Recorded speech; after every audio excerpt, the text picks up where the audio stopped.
প্রিয় student, welcome to SKB math and physics education চ্যানেলে তোমাদের স্বাগতম। শুরু করব লীলা রয়ের ডব্লিউবি এসএসসির গ্রুপ সি এবং ডি এর প্র্যাকটিস সেট থেকে 24 নম্বর সেট থেকে জিকে ক্লাস গ্রুপ সি এর জন্য 23 নম্বর পর্যন্ত দিয়েছিলাম, প্লে লিস্টে দেখে নিবে যদি না দেখে থাকো। আজকে 24 নম্বর প্র্যাকটিস সেট, জিকে শুরু হবে 1 থেকে 30 পর্যন্ত, 30টি জিকে। এবং কে কটা পারছো কে কটা পারছো না, কটা কমন পেলে অবশ্যই কমেন্ট বক্সে কমেন্ট করে লিখে পাঠাবে কে কটা পারলে। এবং শুধু উত্তর না, বাকি কিছু অপশনগুলো চেষ্টা করব যতদূর পারবো সেগুলো আলোচনা করা, তাতে কি নতুন কিছু জানবে এবং এক্সট্রা কিছু কোশ্চেন তৈরি হবে এবং এক্সট্রা কিছু জানতেও পারবে। শুরু করছি 1 থেকে 3 পর্যন্ত 3টে প্রশ্ন। এক ভাই বলেছিল দেখে দেখে করি, দেখে দেখে বলি, কিছুই জানি না। খুবই ভালো, কিছু না জেনে যদি চাকরি করতে পারি তাহলে তোমরা তো অনেক কিছু জানো, অবশ্যই চাকরি পাবে। তো শুরু করা যাক 1 থেকে 3 পর্যন্ত 3টে প্রশ্ন। প্রথম প্রশ্ন, ডোগরা জাতির মানুষেরা প্রধানত এই স্থানে বসবাস করে। এতে জাস্ট খালি কোশ্চেনই আছে, আর কিছু নাই।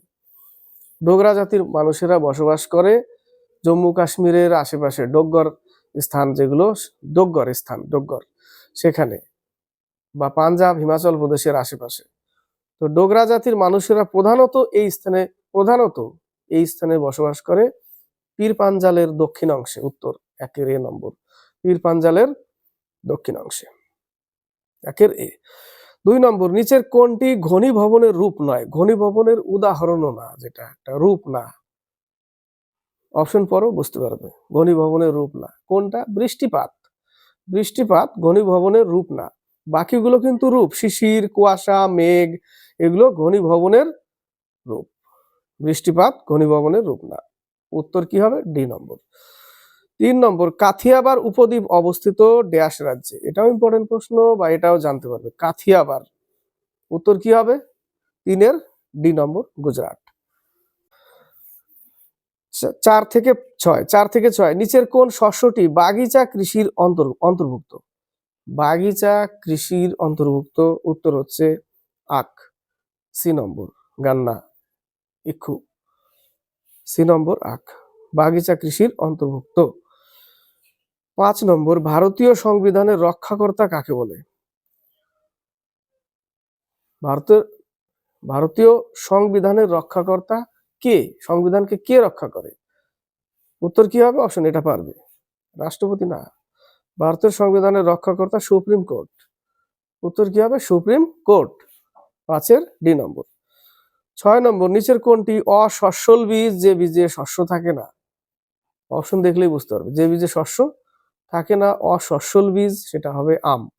উত্তর কি হবে? আম। বাকিগুলো রেরি, ধান, ভুট্টা, এগুলো কিন্তু সস্যল বীজ, ওগুলো 3টে সস্যল, অসস্যল হচ্ছে আম। উত্তর হবে 6 এ নম্বর। 7 থেকে 9, 7 নম্বর, আদা যার দ্বারা বংশবিস্তার করে। আদা হচ্ছে পরিবর্তিত কাণ্ড, তাই না? আদা, হলদি, এগুলো কি? পরিবর্তিত কাণ্ড। আলু পরিবর্তিত কাণ্ড। উদাহরণ, পরিবর্তিত কাণ্ডের উদাহরণ আদা, হলদি, আলু। তো আদা যার দ্বারা বংশবিস্তার করে, ইম্পর্টেন্ট প্রশ্ন, রাইজোম। কি উত্তর হবে? সি নম্বর, রাইজোম।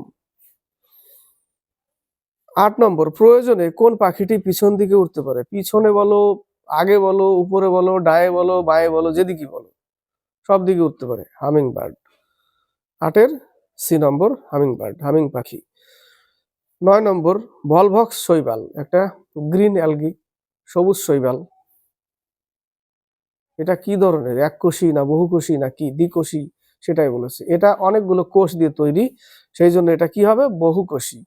ভলভক্স শৈবাল হচ্ছে গ্রিন অ্যালগি, সবুজ শৈবাল, 9 সি নম্বর, বহুকোষী।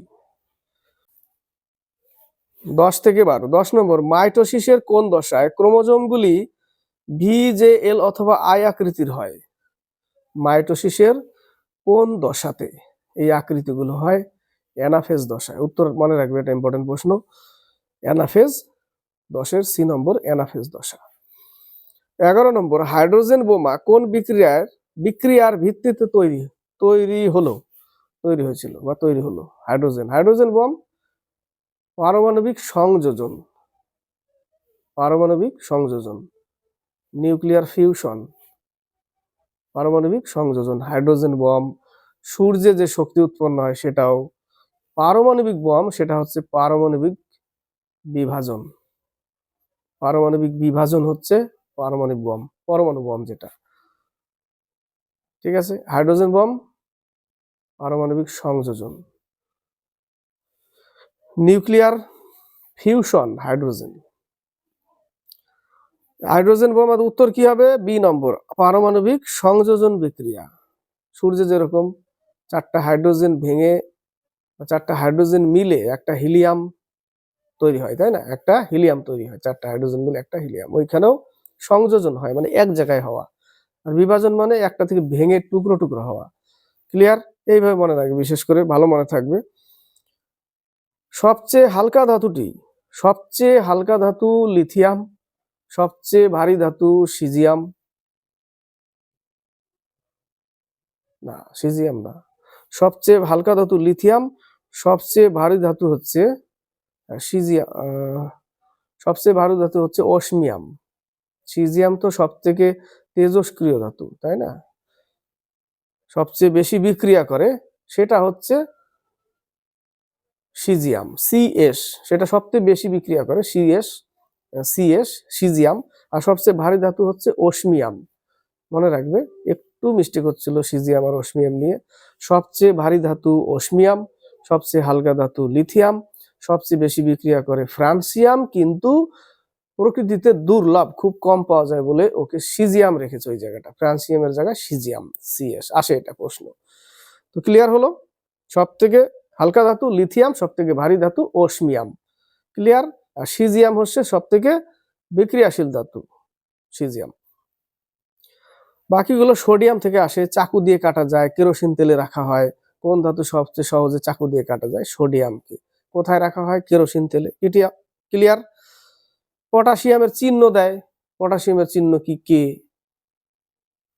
এটা আসে। Magnesium MG.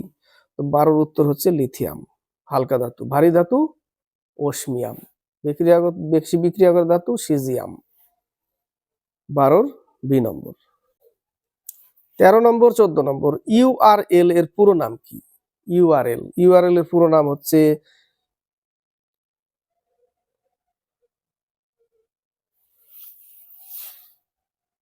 ইউনিফর্ম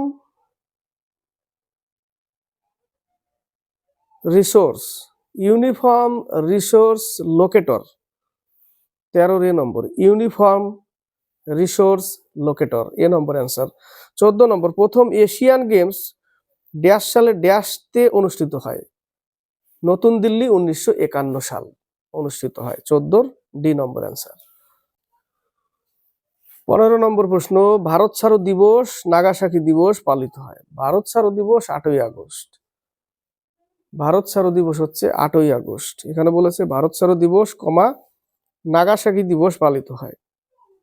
ভারত ছাড়ো দিবস 8ই আগস্ট, নাগাসাকি 9 আগস্ট। শুধু নাগাসাকি 9 আগস্ট। এখান থেকে প্রশ্ন আসে, নাগাসাকিতে কোন বম ফেলেছিল? নাগাসাকিতে ফেলেছিল ফ্যাটম্যান। নাগা দিয়ে নাগা। নাগাসাকি দিবস 9 আগস্ট, মনে রাখবে, বলার কোনো কারণ নেই। আর হিরোশিমা দিবস হচ্ছে 6 আগস্ট। হিরোশিমা দিবস 6 আগস্ট। নাগাটা মনে থাকলেই হয়ে যাবে, দিয়ে নাগা, দিয়ে 9। Clear? নাগাসাকিতে fat man 9 August, হিরোশিমাতে little boy 6 August. তো ভারত ছাড়ো দিবস 8ই আগস্ট। তো এর উত্তর হচ্ছে নাগাসাকি দিবস হচ্ছে 9 আগস্ট, সি নম্বর অ্যান্সার। 16 থেকে 18। 16 নম্বর, বুদ্ধের সমকালীন বিখ্যাত চিকিৎসক ছিলেন? গৌতম বুদ্ধের যখন শরীর খারাপ হয় তখন বিম্বিসার তার রাজবৈদ্য জীবককে পাঠিয়েছিল গৌতম বুদ্ধকে সেবা শুশ্রূষার জন্য, দেখাশোনার জন্য। কার রাজসভায় ছিল জীবক? বিম্বিসারের রাজসভায়। বিম্বিসারের রাজবৈদ্য ছিল, চিকিৎসক ছিল জীবক।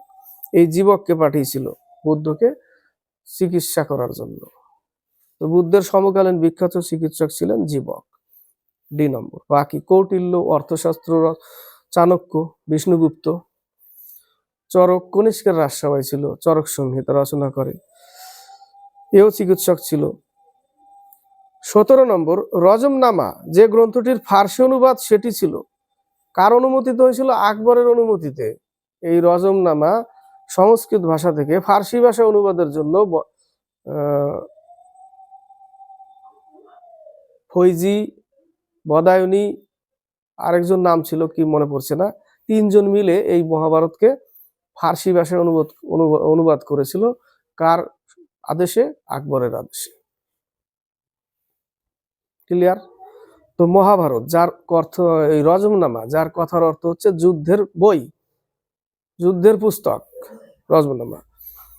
উপনিষদ থেকে একটু আসি। উপনিষদ 108টা উপনিষদ, তার মধ্যে সবচেয়ে প্রাচীন উপনিষদ মুন্ডক উপনিষদ। এই সত্যমেব জয়তে যে বাক্যটা, সেটা মুন্ডক উপনিষদ থেকেই নেওয়া। 18 নম্বর, ফিনান্স কমিশন আইন পাশ হয় কত সালে? 1951 সালে ফিনান্স কমিশন আইন পাশ হয়, 1951 সাল। 18C নম্বর। 19 থেকে 21 কোন আইনে ভারতীয়দের শিক্ষা বিস্তারের জন্য বার্ষিক 1 লক্ষ টাকা বরাদ্দ করা হয়? কোন আইনে? উত্তর হবে 1813 খ্রিস্টাব্দের সনদ পুনর্নবীকরণ আইন, এ নম্বর অ্যান্সার। 20 নম্বর, ডান্ডি অভিযান কোন রাজনৈতিক আন্দোলনের প্রারম্ভিক সূচনা ছিল? এটা অনেক সেটে পাচ্ছি, আইন অমান্য আন্দোলন। উত্তর কি হবে? আইন অমান্য আন্দোলন, 1930। স্বদেশী বয়কট আন্দোলন 1905 সালে বঙ্গভঙ্গের সময়। স্বদেশী বয়কট আন্দোলন, তাই না? ইংরেজরা যে যে বস্তু উৎপাদন করবে সেগুলো ছেড়ে দিতে হবে, দেশীয় জিনিসই নিতে হবে, মানে বি ইন্ডিয়ান বাই ইন্ডিয়ান, এরকম বিষয়। অসহযোগ আন্দোলন 1920, ভারত ছাড়ো আন্দোলন 1942। 21 নম্বর, ভারতে কার্স্ট ভূমিরূপ গঠিত হয়েছে। কার্স্ট ভূমিরূপ গঠিত হয়েছে আলিপুরদুয়ার জেলার বক্সা ও জয়ন্তী পাহাড়ে, এ নম্বর অ্যান্সার। 22 থেকে 25 কোন সরকারি বিল সভায় উত্থাপন করতে হলে, সে লোকসভা হোক রাজ্যসভা হোক, সভায় উত্থাপন করতে হলে কতদিন পূর্বে নোটিশ দিতে হয়? এটা সরকারি বিল। সরকারি বিলের ক্ষেত্রে 7 দিন পূর্বে, আর যদি ওটা বেসরকারি হয়, পাবলিক বিলস হয়, তাহলে 30 দিন, অর্থাৎ 1 মাস বা 12 দিন। 1 মাস বা 12 দিন বেসরকারির ক্ষেত্রে, আর পাবলিকের ক্ষেত্রে গভর্নমেন্ট বিল হলে 7 দিন। উত্তর কি হবে? 7 দিন, এ নম্বর। বেসরকারি হলে 30 দিন, 1 মাস বা 12 দিন থাকতে পারে। 23 নম্বর, দেশের কত শতাংশ জমিতে বনভূমি থাকা দরকার? দেশের 33% বনভূমি থাকা দরকার। 21 থেকে 22% আছে এখন, এরকম 21 থেকে 22% আছে, কিন্তু 33% বনভূমি থাকা দরকার।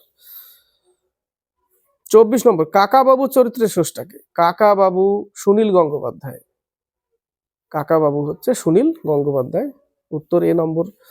বাকিগুলো দেখো, রাজশেখর বসু পরশুরাম ছদ্মনাম, সমরেশ বসু কালকুট ভ্রমর, কালকুট বা ভ্রমর, সমরেশ বসু। বুদ্ধদেব গুহ রিজুদা চরিত্রের স্রষ্টা বুদ্ধদেব গুহ, তার এমনি একটা ডাক নাম ছিল লাল মিয়া। কি নাম ছিল? লাল মিয়া, মনে রাখো জাস্ট এগুলো। 24-এর উত্তর সুনীল গঙ্গোপাধ্যায়, এ নম্বর। 25, ভাগ্যশ্রী টিপসি কোন খেলার সাথে যুক্ত? দাবা খেলার সাথে যুক্ত, 25-এর এ নম্বর। 26 থেকে 28। 26 নম্বর, নিম্নোক্ত কোনটি একটি অপারেটিং সিস্টেম নয়? ওএস নয়, অপারেটিং সিস্টেম নয়, এটাও পেয়েছি অরাকল, উত্তর সি নম্বর অ্যান্সার, অরাকল। 27 নম্বর, প্রথম কোন ব্যক্তিত্বকে দাদা সাহেব ফালকে পুরস্কার? দাদা সাহেব ধুন্দরাজ ফালকে, সিনেমা জগতের পুরস্কার, তাই না? প্রথম কাকে দেওয়া হয়েছিল? দেবিকা রানী ররিক বা দেবিকা রানী,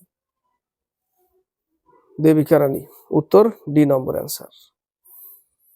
28 নম্বর, 14তম Asian fisheries and aquaculture forum কত বছর পর ভারতে অনুষ্ঠিত হলো? 15 বছর পর। উত্তর কি হবে? সি নম্বর, 15 বছর পর। 28-এর সি। 29, 30। 29 নম্বর, নিম্নলিখিত কোন শহরে 27তম international congress on glass conference অনুষ্ঠিত হলো? 27তম, কারেন্ট অ্যাফেয়ার্স এগুলো। 29-এর বি নম্বর, কলকাতায়। 30 নম্বর, শেষ প্রশ্ন, সৌমিত্র চট্টোপাধ্যায় যে Soumitra Chatterjee and his world শিরোনামে একটি বই লিখলেন। আমাদের বেঙ্গলের ভালো অভিনেতা ছিলেন সৌমিত্র চ্যাটার্জি, তিনিও দাদা সাহেব ফালকে পুরস্কার পেয়েছেন। তো 30-এর উত্তর হচ্ছে সংঘমিত্রা চক্রবর্তী। সংঘমিত্রা চক্রবর্তী হচ্ছে উত্তর, 30-এর এ নম্বর অ্যান্সার। কমপ্লিট করলাম 24 নম্বর সেট থেকে জিকে ডব্লিউবিএসএসসি গ্রুপ সি এর জন্য লীলা রয়ের প্র্যাকটিস সেট থেকে। ক্লাসটি ভালো লাগলে যতদূর পারলাম চেষ্টা করলাম, এবং সেই জন্য ক্লাসটা একটু ভালো লাগবে। শুধু কোয়েশ্চেন অ্যান্সার বললে ভালো লাগবে না, মজা লাগবে না। সেই জন্য চেষ্টা করি যতদূর পারা যায় একটু বিশ্লেষণ করলে কি ওগুলো একটু ভালো মনে থাকে। আর ডিজিটাল থাকলে আরো ভালো মনে হতো। অনেকে বলে যে টিক দিয়ে দেন, এটা হচ্ছে হোয়াইট বোর্ড, এটাতে আমি কোশ্চেন এডিট করে বসাই। এখন কিন্তু নিজেও কোশ্চেন আমি দেখতে পাচ্ছি না, এটা পরে ভিডিও করার পরে 2টো করে নেই, 3টে করে নেই, সেগুলো বসাই ওখানে, বসিয়ে ওটাকে এডিট করি। ঠিক আছে, তা আমি কি করে টিক দিব? দিতে পারবো না, দেখতেই পারছি না নিজে কোশ্চেন, এখানে দেখতে হচ্ছে। হ্যাঁ, এখানে যদি দেখতে পারতাম তাহলে টিক দিতে পারতাম, তাহলে সব থেকে বেশি আকর্ষণ হয় ওটায় এবং মনে থাকে, সেটা আমি বুঝি। কিন্তু কি করা যাবে, ওই জন্য চ্যানেলের সাথে যুক্ত হয়ে থাকবে, আরো এগিয়ে নিয়ে যাও চ্যানেলকে। একদিন ডিজিটাল কেন, অনেক কিছু হবে, তাই না? তার জন্য সময়ের অপেক্ষা করতে হবে, সবচেয়ে বড় বলবান সময়, তাই না? তো যাই হোক, ভালো লাগলে লাইক শেয়ার কমেন্ট করবে আর চ্যানেলের সাথে যুক্ত হয়ে থাকবে। আর নতুন যারা দেখছো প্রথম, তাদের যদি ভালো লাগে এই ক্লাসটা দেখবে, প্রিভিয়াস আগের ক্লাসগুলো প্লে লিস্ট আছে, সেখানে গিয়ে দেখবে এবং চ্যানেলের সাথে যুক্ত হয়ে থাকবে, সাবস্ক্রাইব করবে, কমেন্ট করবে আর একটু বেশি বেশি করে শেয়ার করবে।